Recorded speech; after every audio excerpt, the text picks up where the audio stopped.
A sleek ebony aircraft wings its way eastward over the waters of the Atlantic. The pilot is the world's greatest detective. The craft is the batplane, and the destination is the heart of darkest Africa.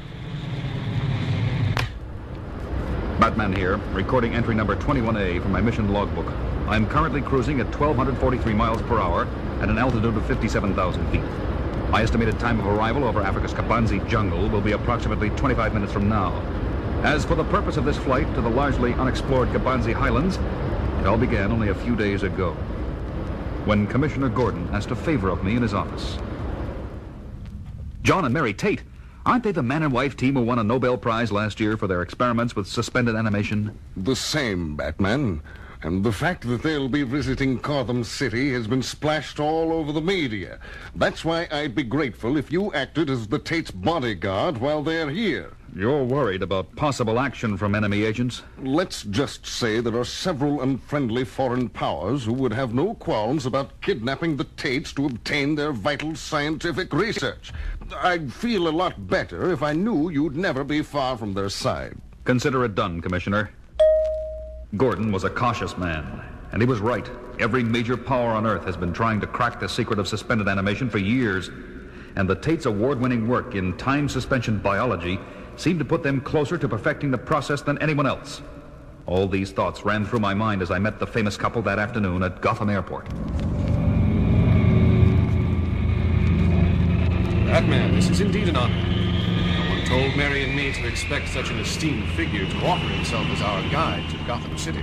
John and I have been in awe of you for years, Batman. That is one feeling, Mrs. Tate, I assure you, is mutual. I consider it a privilege to be of service. I arranged to have the best suite at the Gotham Hilton awaiting the Tates, and I made sure I was in the next room. After a busy night of dinners and functions, the Tates retired to their suite for a well-earned night's sleep. I, on the other hand, remained on guard in my room next door, using transcendental meditation to ease my mind into a relaxed level of consciousness. Relaxed, but ever alert. Much of the night drifted by peacefully, and then I heard it. My TM trance was suddenly interrupted by the sound of a breaking window.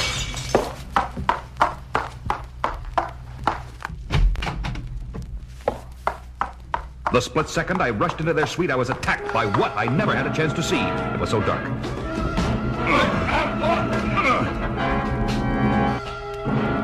I struggled furiously, but it was already too late. My mystery attacker had me from behind, in the crushing grip of a bear hug not even a grizzly could have matched. Within scant seconds, the vice-like grip had the best of me. I passed out. The next day, I couldn't turn on a TV or radio or even pick up a paper without hearing the same story. And we here at WKGC can't help wondering if Batman's failure to rescue John and Mary Tate last night is a sign that it may finally be time for the cowled crusader to hang up his cowl. After all, the famous Nobel Prize-winning team is now missing, and many people hold Batman responsible. But I was too busy to indulge bad publicity, as my faithful butler Alfred helped me conduct a series of exhaustive scientific tests in the crime lab of the Batcave. I think we have it, sir. I believe this last battery of tests has narrowed down the classification of the pollen traces you scraped from your uniform after your skirmish last night. You're right, Alfred. I'm cross-checking the geographic tables now. Here we are. The pollen is Retulus parina, and it is only distributed by plants in the Kabanzi jungle in Africa. That means whoever kidnapped the Tates last night came from that jungle. Most intriguing.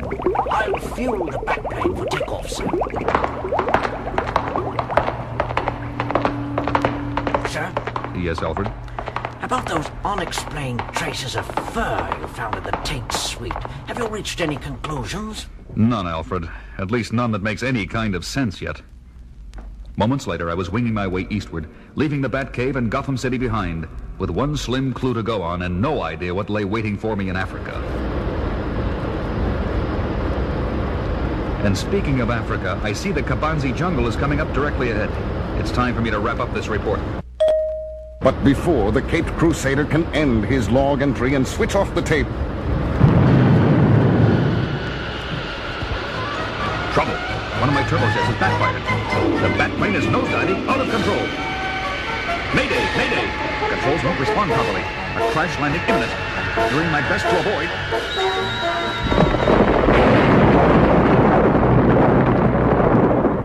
Finally, the smoldering and crippled bat plane comes to rest, leaving a torn and tattered figure slumped in the cockpit. A cowled figure that does not move or utter a sound. For many hours, the scene remains unchanged as life in the jungle proceeds in primitive ignorance of the damaged aircraft and its unmoving passenger. And then, as sunset filters through the tropical trees, a pair of rescuers appears, gently removing the limp, unconscious crime fighter from the shattered cockpit. Did he sustain any permanent damage, do you think? I would say negative. A mild concussion, several bruises and lacerations.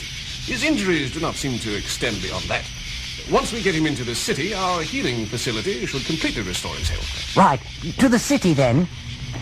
The two rescuers lumber away, effortlessly carrying the 180-pound Batman between them. Effortlessly, because these rescuers are both gorillas. Hours pass. The Caped Crusader groggily moans and stirs. But it is not tropical vegetation and African wilds he opens his eyes to see. Instead, it is the antiseptic confines of an incredibly well-equipped, highly advanced laboratory. Where am I? Have you ever heard of Gorilla City, Batman? You're a prisoner here now, just like John and me. Great Scott! John and Mary Tate! Imagine a super-advanced city in the heart of darkest Africa, built and inhabited by apes, far more intelligent than man himself. A city that is even invisible to the human eye, surrounded by a special force field only its gorilla inhabitants can see. John and I had heard the legends like everyone else, but we never dreamed they were all true. Batman always knew they were true, didn't you, Batman? All eyes turn toward the source of that chilling, compelling voice of pure evil. The voice of Grodd, the most powerful and formidable of all the apes. Grodd, the super gorilla. Tell them, Batman. Tell the Tates how cleverly you worked your way in here. Why don't you explain it, Grodd? And I shall. Batman, you see, no doubt used that renowned detective skill of his to pinpoint some clue my gorilla agent must have left behind at the scene of your abduction, Mr. and Mrs. Tate. A clue that he could trace here to the Kabanzi jungle. Being as unusually well-informed as he is, Batman knew Gorilla City was purported to be in Kabanzi, although no human being had ever seen it. So what did Batman do? He deliberately crashed his plane and knocked himself out, figuring he'd be brought into Gorilla City as a prisoner. Batman, we appreciate all the trouble you went to. You must understand, the experiments we've been conducting here are against our will. Grodd has also kidnapped our daughter, and has threatened her safety if we don't do exactly as he says. That sounds like your style, Grodd.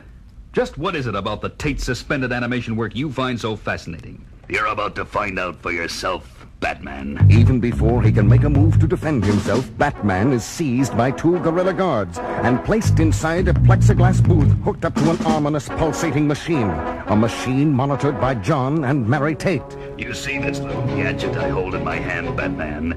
It's the remote control device that regulates the rather large apparatus next to you. The Tates call it a biological brake.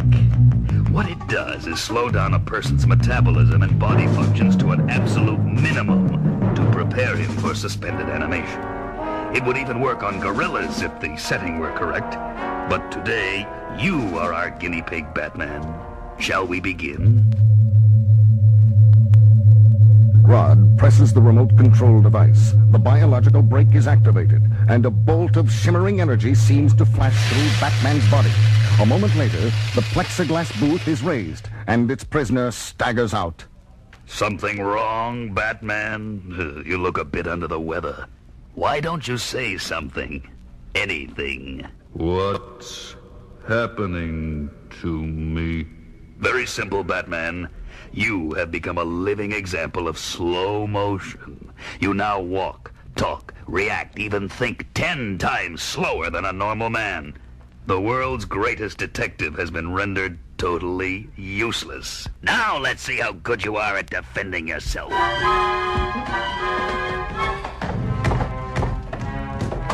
Don't do that.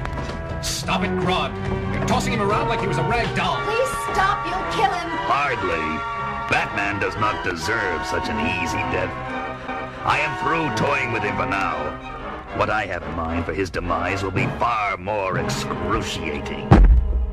At once, John and Mary rush to the fallen Cape Crusader's side, only to discover... Oh, no! It can't be! Oh... He's dead, Grodd. I hope you're satisfied now. Get away from there. Does Batman think he can fool me as easily as a human? The grieving Tates back away as an angry Grodd kneels beside Batman's limp body, placing the remote control device on the floor of the booth. It's a trick. Batman should have recovered by now.